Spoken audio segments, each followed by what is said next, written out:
Tere tulemast, welcome, and thanks for coming. And thank you, Tallinn Music Week, for hosting us here. My name is Kirsika Meresmaa, and I'm a sustainability manager of Viljandi Folk Music Festival in Estonia. And today we are here to talk about music festival sustainability and music tourism, because we cannot deny that organizing events has a huge impact on our environment. So we have here different music festivals and different experts from different countries. And maybe let's start with Geerts Majors, who's founder of Positivus Festival. So yeah, just introduce yourself and a little bit about Positivus. Yes, hello. Very nice to be in such a company. I'm Geerts Majors from Riga, Latvia, and we run a Positivus Festival. This will be 15 year, and it's a main festival in Latvia. And this will be second year we will do the festival in capital city in Riga, because before it was for 13 years used to take place nearly on a border between Latvia and Estonia. And then we do our headline shows and concerts all year around in the Latvia. And maybe just a few sentences about the sustainability. What are the biggest steps you have ever taken there? Or... I would say our biggest recent step was to move the festival to the Riga, closer to the audience. And it makes, I think, huge impact comparing, because it was a very exclusive and beautiful festival to run it in such a tiny town, very remote area. And yes, if you look through today's topic point of view, then I think it makes a very huge impact. Yes, we'll get back to it later. But Katariina Uusituba is a production manager from Flow Festival. Introduce yourself and maybe a few sentences about Flow and its sustainability. Yeah. Hi all, my name is Katariina Uusituba. So I'm the production manager of Flow. Flow Festival is organized in Helsinki, Finland. It was founded in 2004, so we've been running the festival for almost 20 years. It's a 3-day festival on the second weekend of August. We have a capacity for 30,000 people, so a little bit less than 100,000 people during the 3 days. So we have 9 stages, so a big multi-genre music program, and then a wide restaurant program too. Food and beverages are really in the heart of Flow as well, like the urban culture as itself. And sustainability questions have been like really in the heart of Flow from the beginning. So kind of that was one of the key values when the festival was founded in 2004. So kind of those aspects have always been there.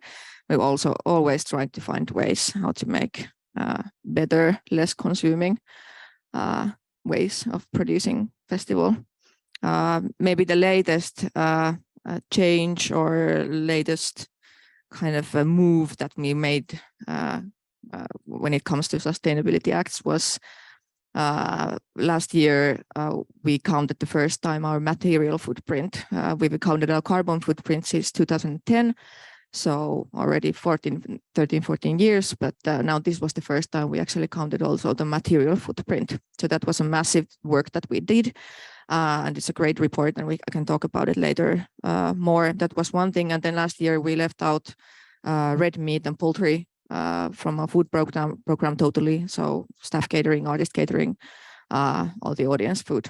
And that actually cut our emissions from the food and beverage side to 50% of what it was until 2019, when we still had red meat and poultry. So that was one of the biggest moves that we made.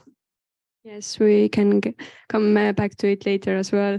But we have here Kadi Agurajoja, who's from Island Sound Festival Estonia. And can we have Kadi's presentation as well? So yeah, meanwhile, hi, my name is Kadi. like Kirsika already said. I represent the Island Sound Festival. It's a small alternative electronic music festival which takes place in Saaremaa, the biggest island of Estonia, on a beautiful, beautiful Illiku islet, as you can see from the photo. And we are a very young festival. So last year was our 5th anniversary, which we celebrated with some heavy rain. But yeah, since the first year in 2017, sustainability has been in our focus because Illiku Islet is also our home. Namely, we have renting agreement for 1/3 of the islet with the municipality of Saaremaa, and some of our team members live there year round. So of course, as our home, we would like to keep it clean. And in 2017, well, the first things, as you can see, we started using the deposit refund system, reusable cups. We didn't allow any plastic straws. We use hollow macaroni instead, like, you know, spaghetti that does the job perfectly. And then we used biodegradable dishes because we thought these were a good option as they were promoted as something very sustainable. Later on, we found out that it's not the case, actually. So free tap water for everybody, a basic human right. Personally, I think bottled water is one of the most stupidest things on earth. So we don't allow any chewing gum because you can find it on the ground, right? No chewing gum. We don't print anything, no flyers, no brochures, no agendas, no posters. And as you can see from the picture as well, and later on in the presentations, so we try to use many like secondhand materials for decorations and also a lot of reusing. So of course, these things are, we're doing them until now. So next year, what happened, what actually brought us to this sustainability field mostly was our experience with cigarette butts littering. So after the first festival, the whole area was covered with cigarette butts, you know, in spite of many trash cans. So we thought that after like days of picking them up, like one by hand, we realized, okay, we have to find a solution. So we kind of invented this one. So this is a pocket-sized reusable ashtray, let's say, and that's actually like a, what do you call it, like a bottle. You blow hot air in it and it becomes a bottle. So and we've been giving these out for festival goers for free, and of course the situation has improved like remarkably. So 2019 was probably the biggest, like the most like important year for us. So we went from biodegradable tableware to 100% real tableware. So we real forks, real knives, ceramic plates, and we do it until today.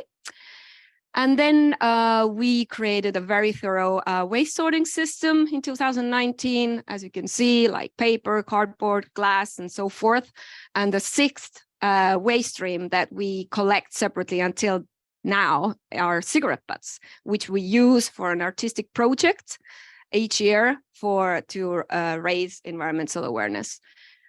Now, well, these are the cigarette butt collectors that we use until now, like made of jars and old window frames. And we made a cigarette butt battle board, for example, as an example of one of the projects. Right, 2020, a pause, no festival, but still we had a biodiversity assessment made for the islet. And I also created the islandgreen.ee webpage because we got like many invitations to go around and talk about what we do. So I put everything online, and now people can go through the webpage and see our different projects and our, like, where we share our experiences and tips. And then, well, waste that we started really collecting data and measuring in 2019. You have to have a baseline to see how different activities, you know, impact your results. And what we always try to reduce is the mixed waste. So this is the waste that you cannot do anything with, and kilograms per person. So you can see how it has increased or decreased in different years. Right, and in 2021, we actually started measuring water usage, and for 23, right, so we are going to go now transfer to Neste by the renewable diesel. instead of ordinary diesel. We're going to have the Greener Festival Award assessment made. Huge job. And of course, food, which we're going to talk about later anyway. So yeah, 4 minutes. I think I did good. No, Good job. Yes. So thank you. That's only part of our team. So that's Silent Sound. Thank you, Kadi.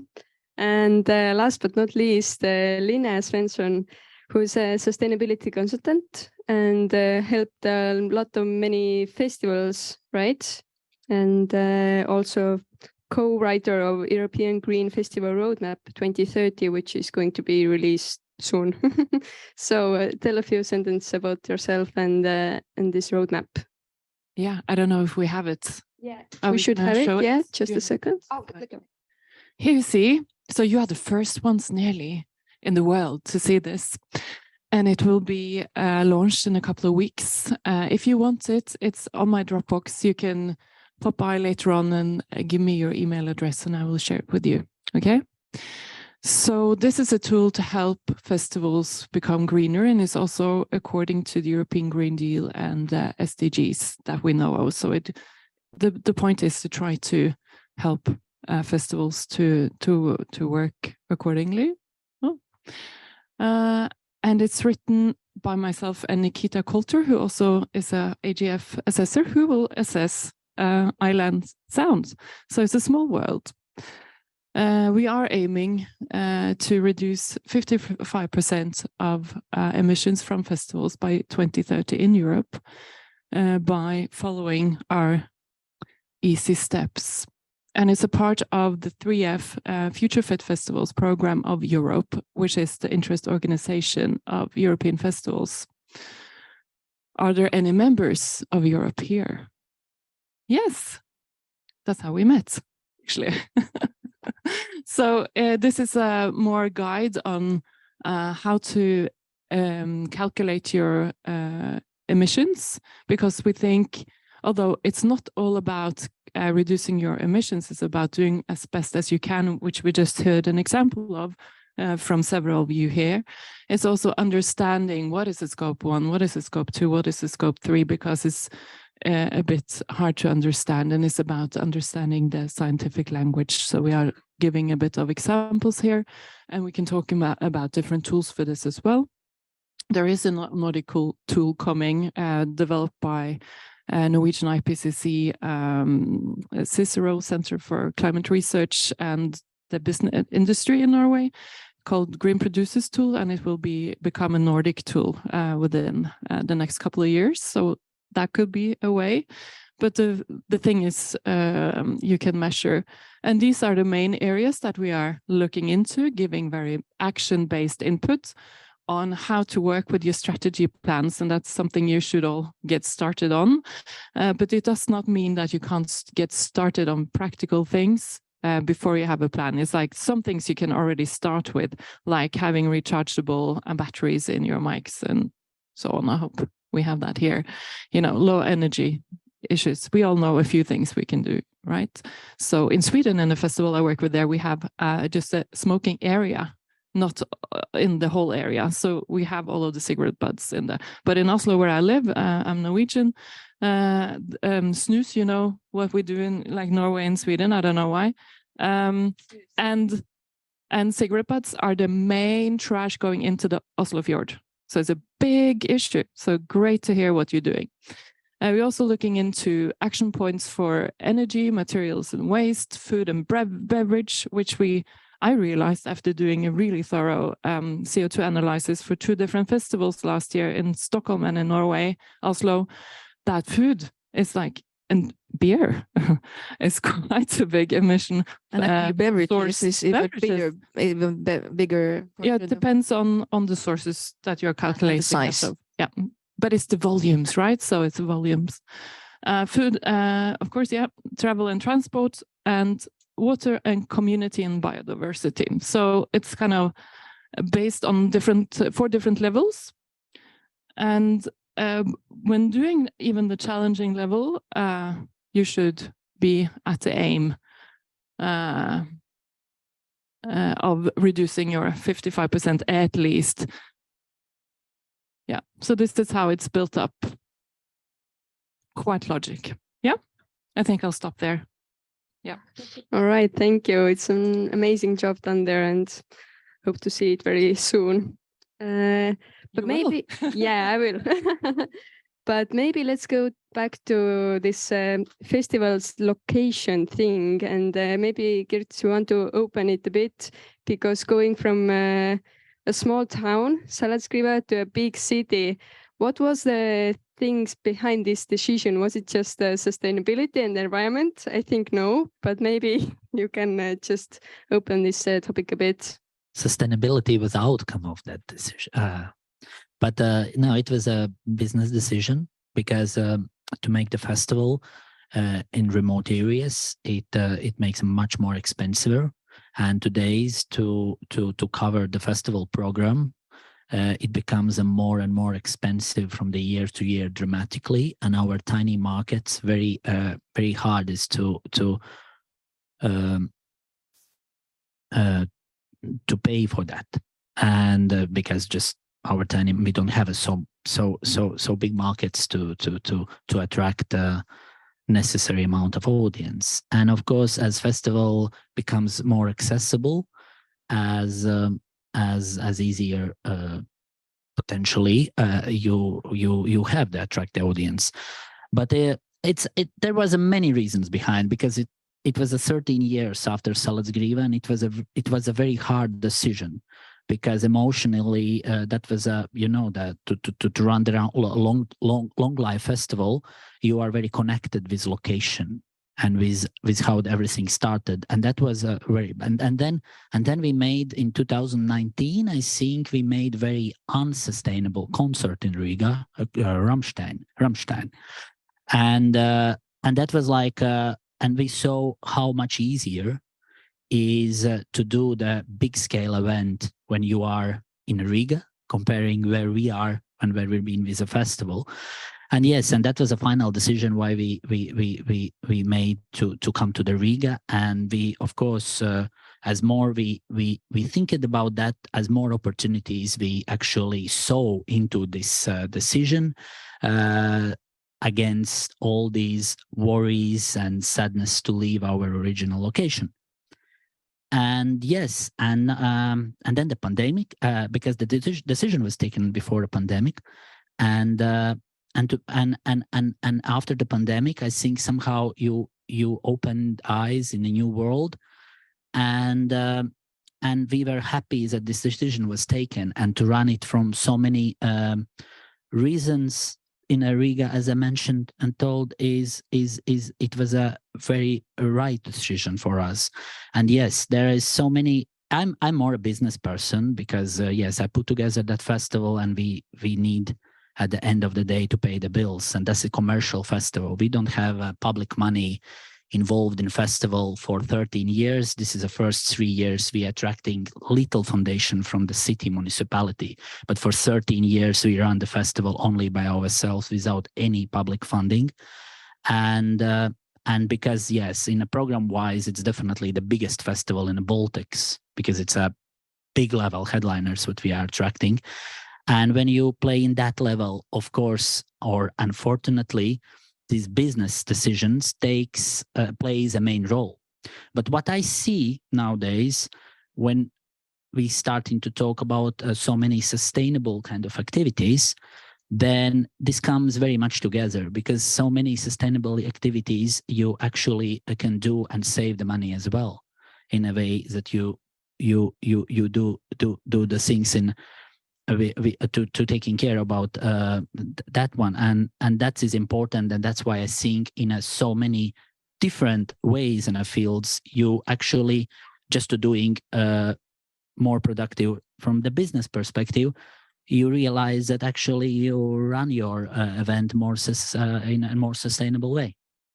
Have you measured your footprint? Like, do you know the difference there? We haven't, because we haven't measured like in how to say, in a very detailed way, because when yes, it will be just a second year in Riga. I think we will come to that in the next years. We started many activities from the last year with actually one commercial sponsor, which is a Neste petrol station, and they run very actively. And we also used, and this is actually one of the main commercial partner.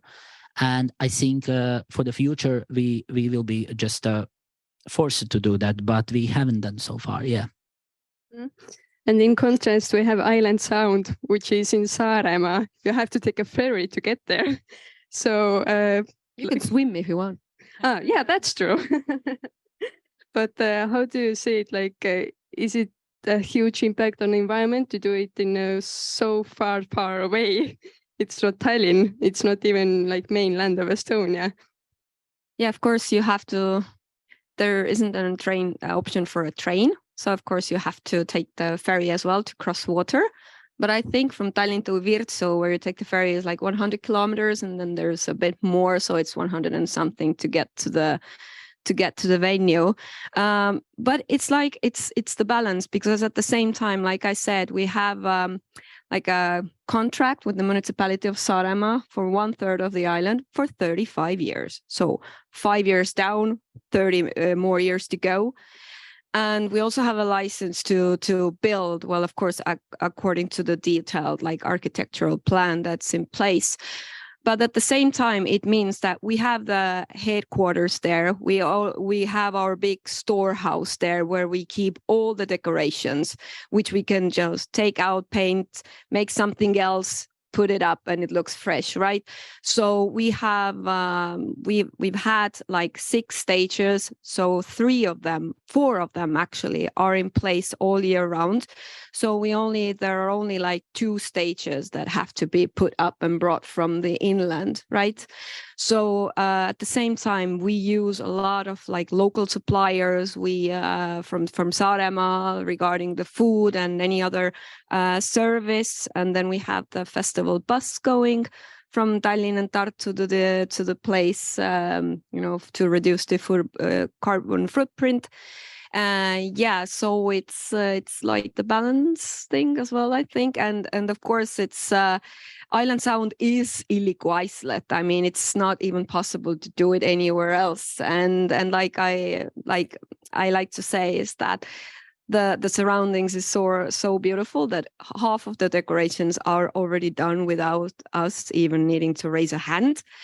And most of our visitors are still locals. Also regarding the artists, I could say that 70% are local artists.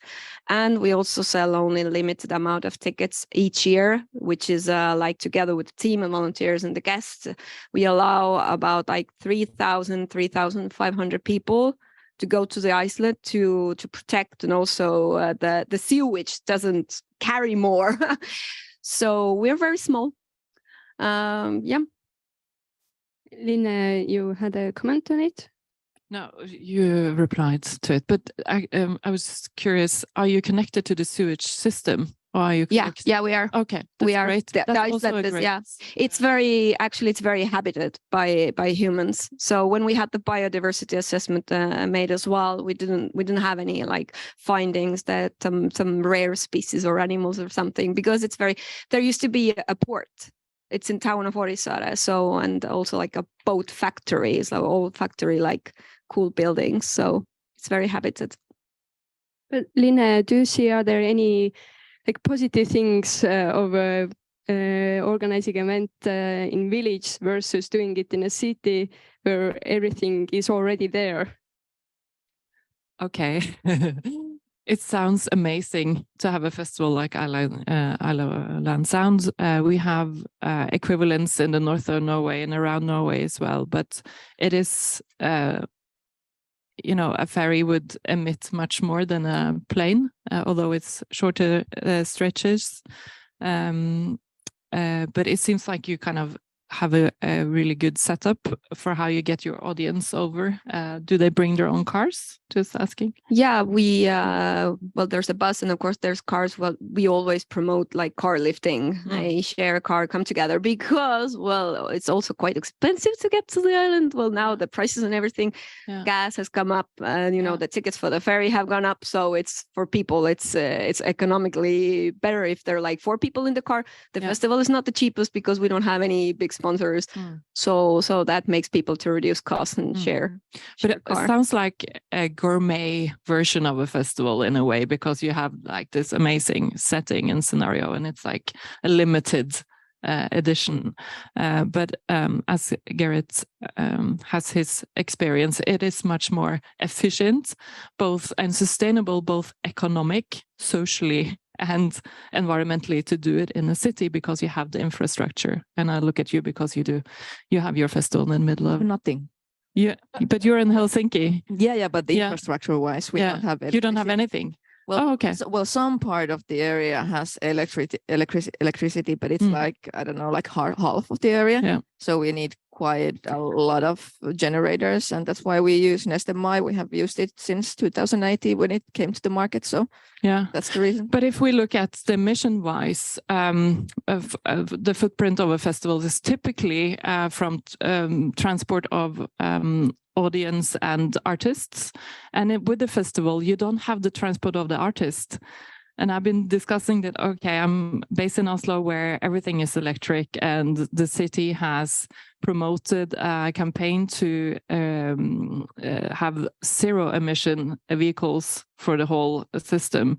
So there's less noise and there's less emissions, right? So our Oslo-based festival that I calculated for last year only emitted 4% from audience travel. Can you imagine?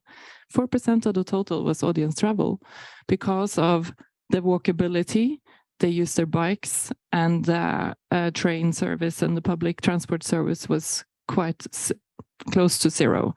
But the artist has to fly in, although it's like short transport laps, because they come from Finland, they come from Stockholm or Copenhagen, and it's all kind of planned. You know, that's getting better to the tour planning. That's maybe up to 40% of the emissions of a festival is from the actual artist based in the city. So what you can do is have more local acts maybe, and have less acts even, because they're so expensive you can't afford them anymore, you know. So I'm feeling for you with this lineup. But also the people working, they can stay at home, so they don't have to take their whole life and move out, although it's probably very much team building and beautiful. So it's about the social, the economic, and the environmental issues, and you know. So I think in a city I would prefer that, but you then lack the amazing scenery that we have in the Nordics and the Baltics. Yeah, Katarina. Yeah, I must say that before calculating the material footprint, before doing the analysis that we did last year, we did it with a research company, DMAT, which is a Helsinki-based research company doing like sustainable calculations and research. We thought that too, that okay, we have this amazing festival.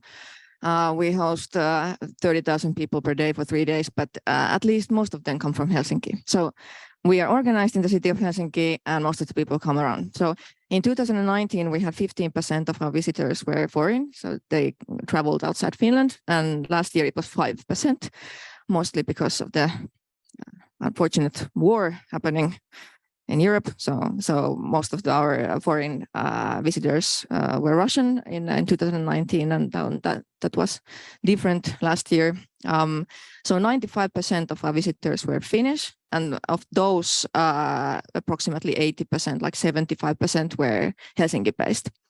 Still, 73% of all our emissions, like both carbon and material, came from visitors. So they traveling to the festival, from festival and the accommodation, even though most of them are living in Helsinki, like in 5 kilometer span from the festival area. And then we were just perplexed beforehand. We've always said that, okay, at least we're based in Helsinki. Everyone comes from Helsinki. Like we are super urban, and it's really easy. You don't need a car. You can just walk there. But still, like people leave with a taxi. So maybe they walk there, but they leave by taxi. Maybe they come by car, leave the car somewhere, and then take a taxi and then leave with the car the next day. And then the accommodation as well, like most people stay in hotels if they are not living in the city center.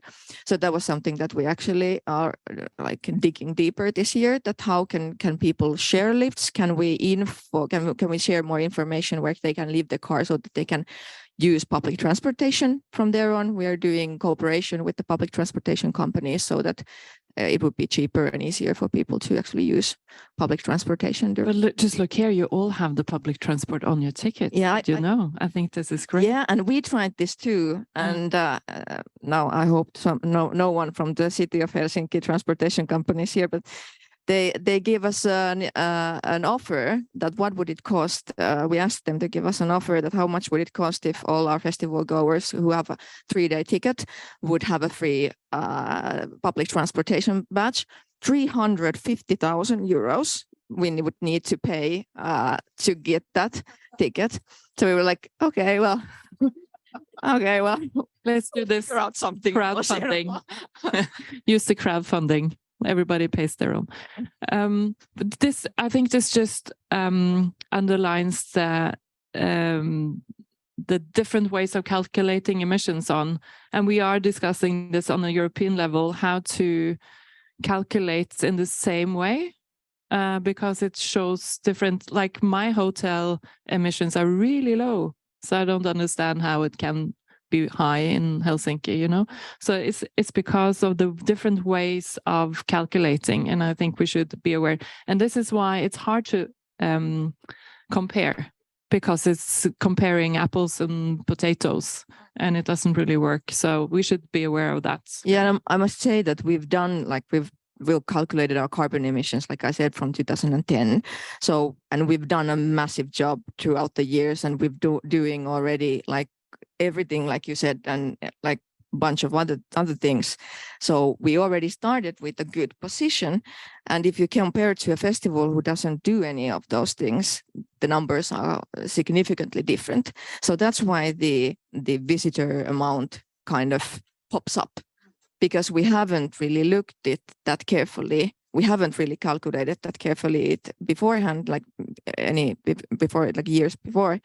And also because we're doing already a bunch of other stuff. Yeah, definitely. Kirsi, do you have an idea? Oh, okay.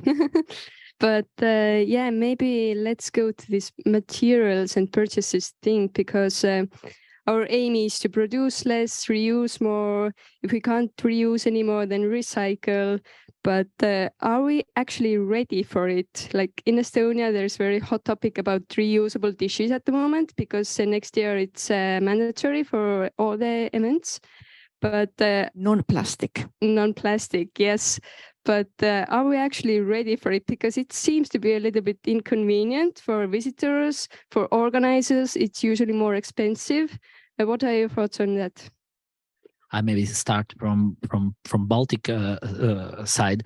I think we are not ready. Infrastructure in Latvia is totally unprepared for that. We will have the deposit, all these glasses also mandatory. And the thing is, because there are just no infrastructure in the Baltics. You need the big machines for washing these cups and everything, and that's because industries are not ready for that.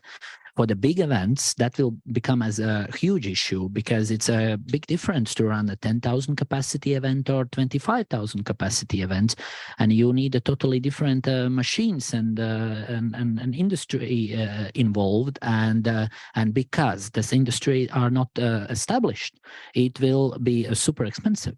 It will become super expensive, and that's why our suggestion is just to actually invent it, not in a one day, but start with a smaller events, because just that the industry could be prepared for that to run the bigger scale events. And I don't know the situation in Estonia. I heard it's a little better. At least you have some bigger some industry already existing, but in Latvia it's very bad, and I'm afraid of how that will be. But yes, that's why this is a problem, because you can't come with kind of decisions which actually makes this thing so complicated and expensive, which becomes as an issue. And I think that is a difference between Scandinavian countries, where actually so many of such a problems doesn't exist. Oh, they do. Okay, so I think this is an example of a systemic change that is coming. It's like an X factor, so it means it's a business opportunity. So if somebody is a, developer of ideas and businesses here, I would take this opportunity. In Norway, for instance, you will find the single-use plastic glass in most festivals. There are some initiatives being started with the hard cup refund system for plates. There is maybe some compostables, but it's not really a composting system that works. It's very different from municipality to municipality how waste is treated. So you have some areas where you can use bagasse, which is a material for cups, cutlery, and plates and napkins, and it can actually go into the composting service and then being used as biogas, and a few of the buses are using biogas, so it's kind of a circular possibility. So it's about, but you as a festival can't start a whole industry with this, so we really need to see all of the stakeholders around us who can play a role to help us.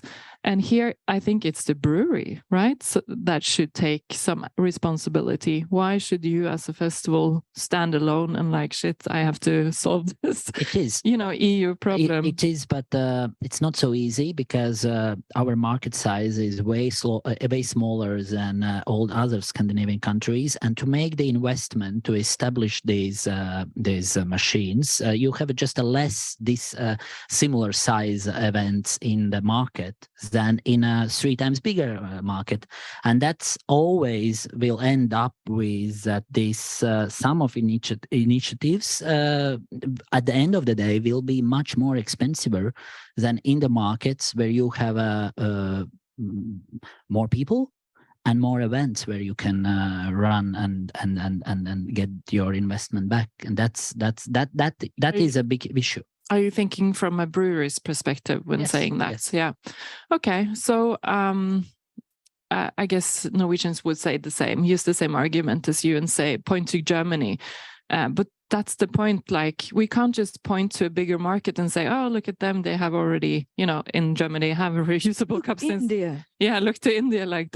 So we have to kind of try to use the power of our events to actually promote some solutions together with the stakeholders. But I see that it's not a big business into this. I'm not disvaluing your argument, but I think if we can't do it, who can? And we should be able to learn from territories like Central Europe that has done washable cups and plates for a long time.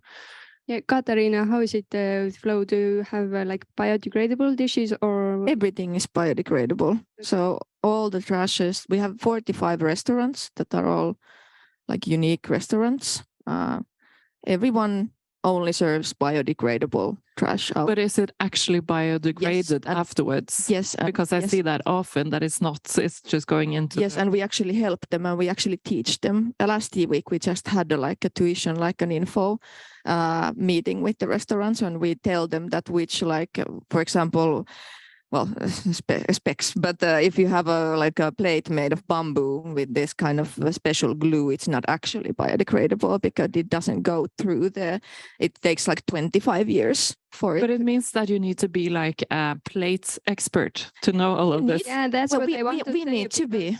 You have to be an expert on environmental thing, in everything. It's a huge work to do as an event organizer, actually. Yeah, and that's what we do. We actually teach the restaurants that what can they bring and what can they not bring, and everything is, and we're really, really strict with everything. And of course, we have the pant system and it works. And Finns love the point system. Yeah, and it was actually last summer. It was fun because we got rid of cash. Like all the festivals got rid of cash because of COVID. After COVID, nobody wants to, and then it's a security issue and everything.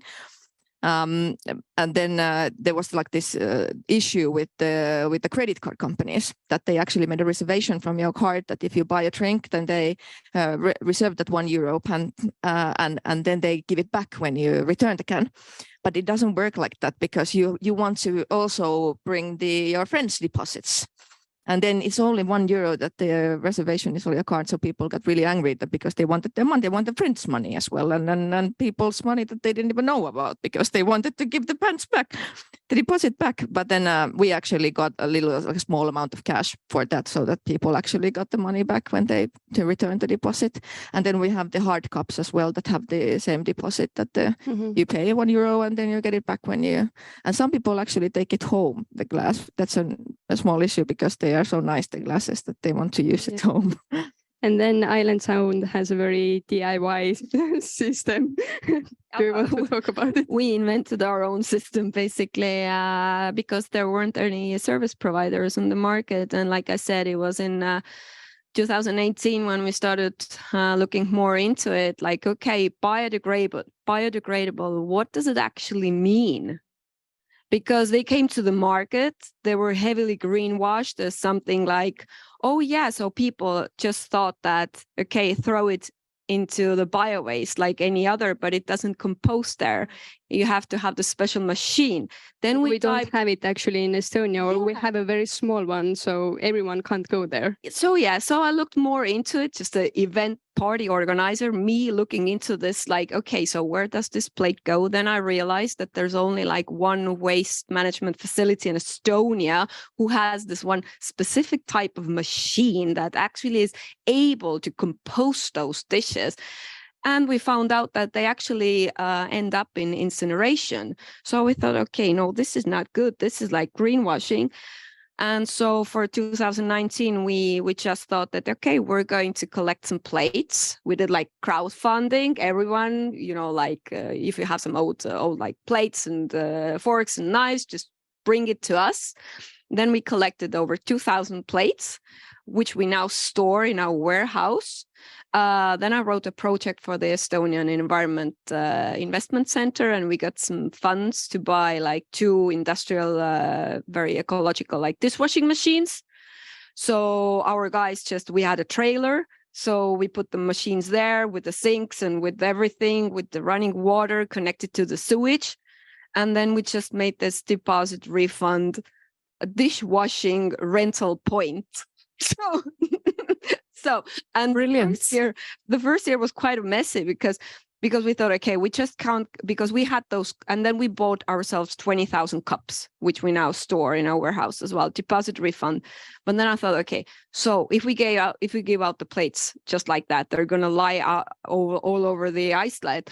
So it was like this, that the person had to go to the dish rental point, pay €5 to get a fork and a knife and a plate, then go to another queue to get the food on the plate, and then later on return the dishes to the point and get the money back. But it caused too many like queues.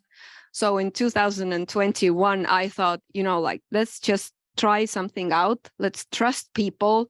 Let's just take off the deposit thing. Let's just see what happens. So, and now for 2 years, the caterers come to the dish rental point. They take the plates that they need, and then they serve the food straight on the plate already with no deposit. And it works. I mean, thank God we have so much visitors that I personally found only like 2 or 3 plates like hanging around somewhere, not in the dining area. So we invented our own system because we knew what's going to happen in 24. But yeah, we are small, but you guys... But what you are, I don't have a solution for you. What you are describing is that you have done a lot of measures that actually created a community already before people were going to your place. They have made lots of planning and investments. So I think it's a brilliant example of how when you create a community for your festival, it actually means that people mind and behave in a different way. And I think it's a great example of that. So well done. It's really, I just listening that and thinking how we could invent that for our wedding too here. 25,000 A$AP Rocky fans, 15 years old kids, and how You need a service like. No, that's what I'm just trying to say is that you can't put all the festivals and events in the same basket, and of course this is you can be in a very different worlds, but I think it's what is important that each event and festival really can show and tells about some things what they really work on, that because that what one festival does can't do other festival. This is the same like to build a main stage in our festival with a flow level, you need at least 25 to 30 trucks. And it's I think also a big issue if you run that kind of festivals, not on the remote islands, and start to build these kind of things in the islands where you can run the things, what you said. And that's what is this difference, because yes, I think this idea about the 15 years old A$AP Rocky fans, this is definitely not the same. But I think it's also a big change. It is a big difference from when you know that it's your old auntie's cutlery and plates that you are using compared to something rental. But another way of reducing footprint is to rent, and we covered that for the Swedish festival. I work with Rosendal Garden Party in Stockholm, and we rented like 97.8% of the budget was for rentals, and that's also important, and how you can work with your vendors in that way. So I just still want to say that we have to involve and make a community with the people or in the organizations that are actually renting stuff to us, because we can't know and be experts on our own. We need others to help us find the best solutions and actually ask them. So what I've done with a green roadmap is to actually, because we have these checklists, is to send them out to the suppliers and say, this is the, state of the art, how we should work. What can you do? And how can you help and how can you involve yourself? Because if you don't, you involve your audience to be your supplier in a way, and and that's a great way. How can we involve our suppliers in solving some issues and also make it economic and socially sustainable, Yeah. Time flies, but I still want to cover a few more topics. So let's talk about the food and beverages, what you mentioned already before. Well, usually we recommend to be like seasonal, local, or organic food, fair trade, mainly vegetarian or vegan. In Nordic countries, it's a bit difficult to be vegetarian or vegan, maybe all of the time. And there is this transportation question always, like, if I import these avocados from like South of America, it has a huge impact. Well, it's questionable. But I want to ask Katarina, you said that you cut red meat and poultry. What was the response of the audience to that? And how did you explain it to them that, no, you can't eat meat here? Well, like I said, right from the beginning, the sustainability questions have been right in the heart of the festival. So in that sense, like the audience who goes to Flow Festival also kind of signs the values. So kind of they live for the values that we have. So in that sense, we kind of feel that the decision that we made last year was something that they just thought that existed already. Like flow goers were like, okay, but this is what it has been, right? but actually no, but yes, but no. Of course, there's few people who, we got all kinds of emails, but we don't really think that those were flow goers. Like they were not our audience in the first place. And of course, it popped up in the newspapers and in the media, but it was more like, okay, like this is the way to do it. our audience was just really thrilled and really happy. And the thing that I was most scared about was the restaurants, because they are like, most of them are fine dining restaurants, like all kind of like trendy restaurants and bistros from Helsinki and Turku and Tampere, like the bigger cities. But they were super excited. They were like, okay, nice. Like, this is a great way how to, underline the values and make the next step. And no problems, no issues whatsoever. And everyone was, and then also we have all the restaurants need to have at least one fully vegan dish. And then they need to participate in our sustainable meal competition, where we count the footprint of their dishes. So they need to report where are the ingredients coming from, where is the food made, from which ingredients, like how much it, what's the portion, how much it weighs, and so on. And then we give a prize to the winner, like who has the most sustainable meal. So in that sense, like the restaurants, and like I told, we also kind of teach them how to make better choices. And then we have partners who then present their products that are plant-based also to the food vendors. So in that sense, like also they win in that sense, so they can present their plant-based products straight to the restaurants. Yeah, Linnea. Yeah, I realized when calculating the emissions from our dishes that actually cheese has more emissions than poultry. What did you do with that? Yeah, actually cheese is not that big an issue, but beer is, because like most of the beers are transported outside Finland. So in that sense, when we calculated like we cut down our food emissions with 50% from 2019. Like if we compared how much was the food and beverage program in 2019, we cut down into half by skipping poultry and red meat.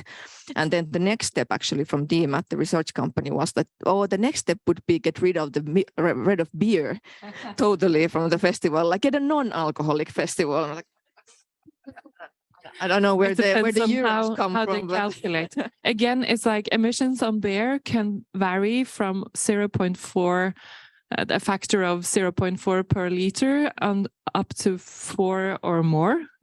So I see normally there's a factor of about 1 that is being used, which is not probably correct if you have a 3,000 liter tank coming from your local brewery, which is the case in some of the festivals I work with. So it's about that you are actually, its numbers are hard. Like you really have to be, again, an expert and start debating with, these IPCC scientists about it. And we actually invited one of them into we had in Green Operations Europe, we had a workshop a few weeks ago.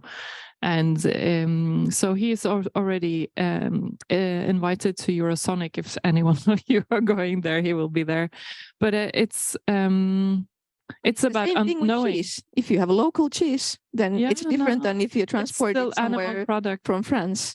Yeah, it's still different. It's the same thing with the brewery stuff, like DMAT, when they actually checked our menus, like what are the actual products, and calculated their travels from certain countries. Yeah, it was really, for example, wine is our second biggest drink that people consume, white wine.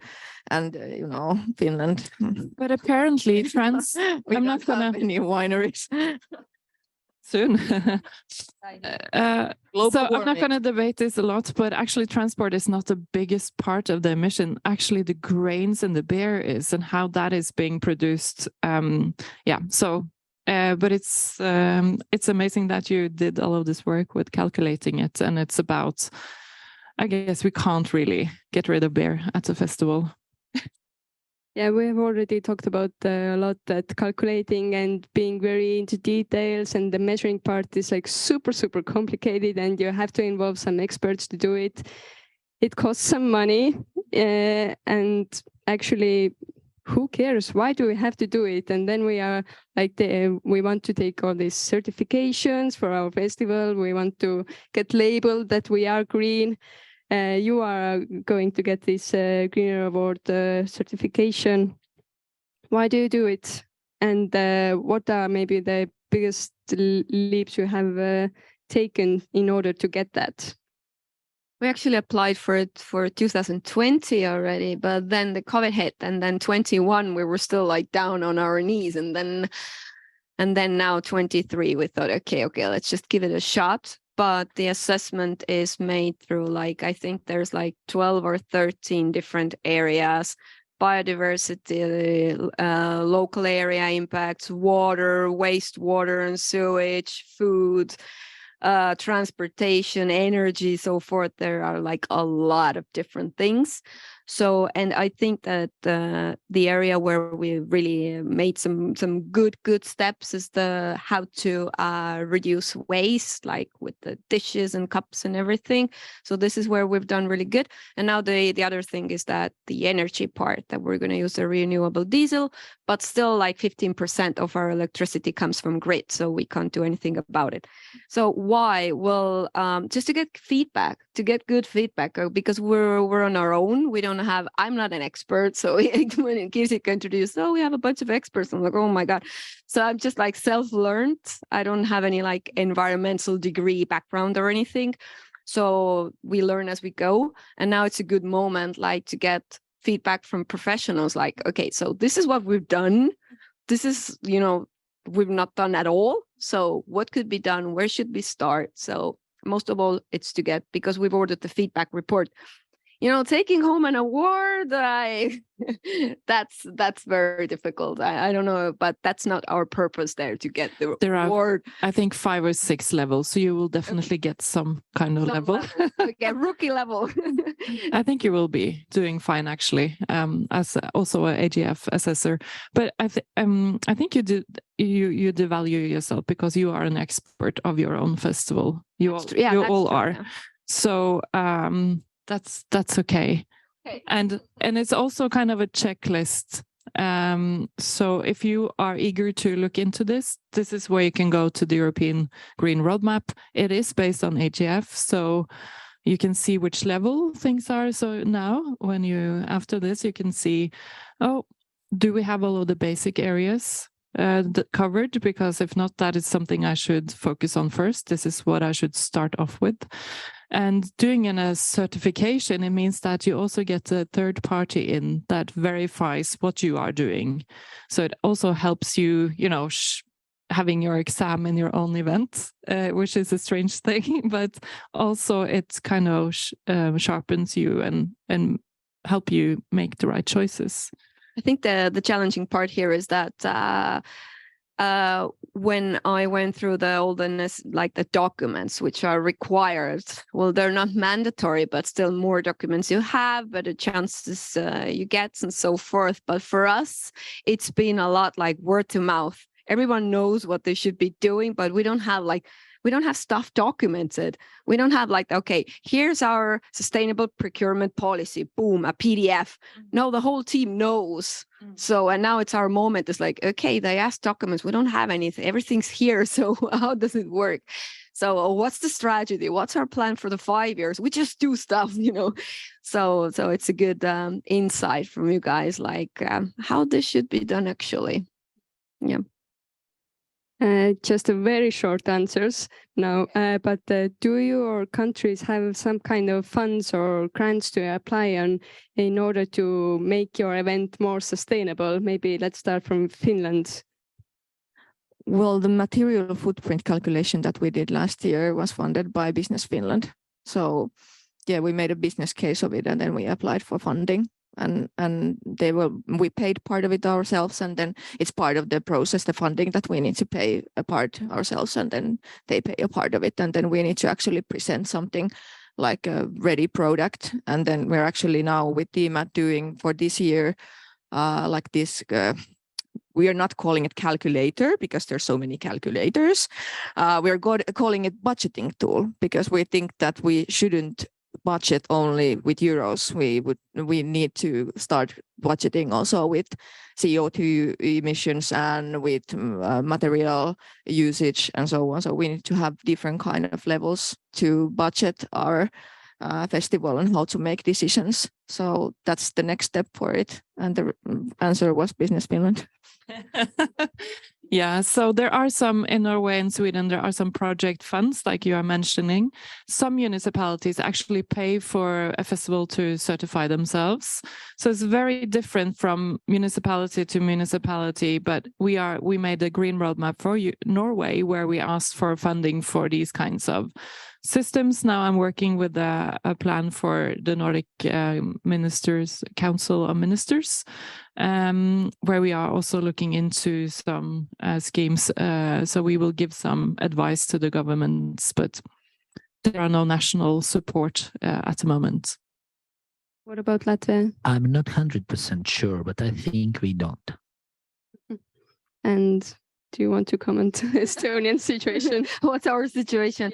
Well, yeah, in Estonia, it's basically just the Estonian Environmental Investment Center. They have funds for for actions that help to reduce waste and promote recycling. But there you have to compete on equal terms with all of the rest of the projects written by environmental experts, basically. So the first time that it was on my table and I wrote it, I was like, oh my God, okay, what is this? So it's heavy for an event organizer. It's not anyway simplified for festivals. And we did it 2019 and then 2 years after, and then they told us, but you already got funding and now you should put like your self-contribution 50%, which we didn't have.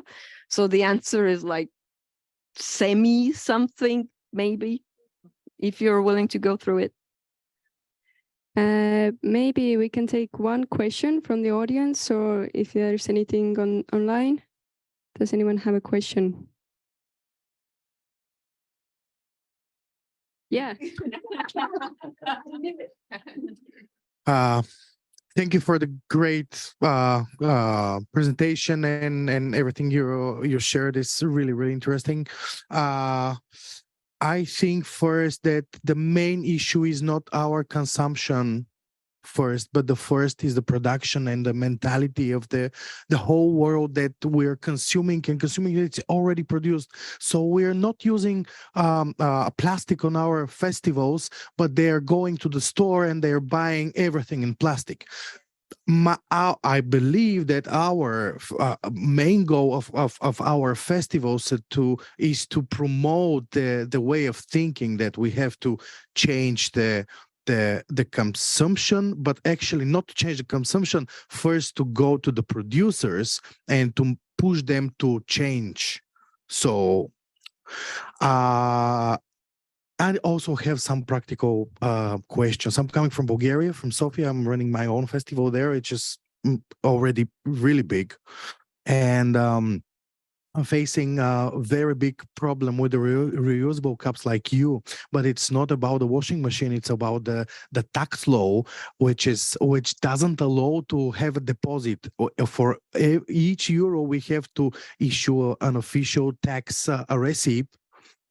And after the festival, which is really, really stupid, and when the audience go back, give back the cup, we have to cancel the transaction officially and to cancel the receipt, and that means that the tax services will come and arrest us, because this cancellation is around maybe 100,000 euro for a few hours after the festival, and maybe they will even arrest us because to know what is going on. So now we are fighting with the law and trying to explain them that we have to go to move on. Actually, that you are not doing right. Yeah. You know, I'm trying.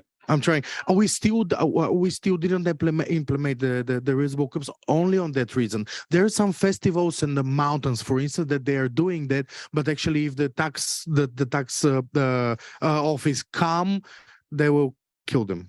But you know what?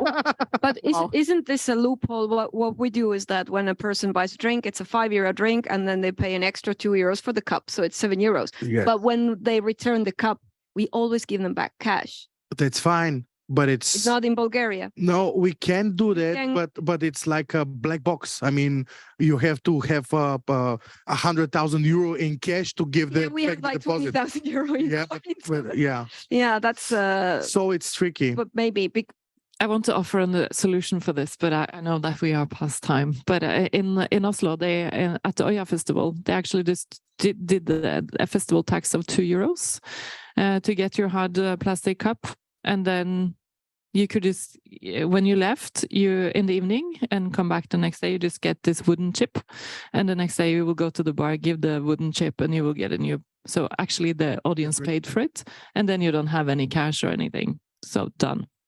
What about the generators? We're using a lot of It's better with grid. electricity for the stages, because our big stages is around maybe 200 or 300 kilowatts. So we can't make this without the real generators. Same here. We didn't get into the energy talk, but we can do later. Yeah, you can talk about it later. But I'm very sorry, we have to wrap it up. But it is a very complicated topic, and there is a lot to discuss more. But thank you for coming. Thank you, Tallinn Music Week, for hosting us. And let's hope that there will be more and more sustainable events.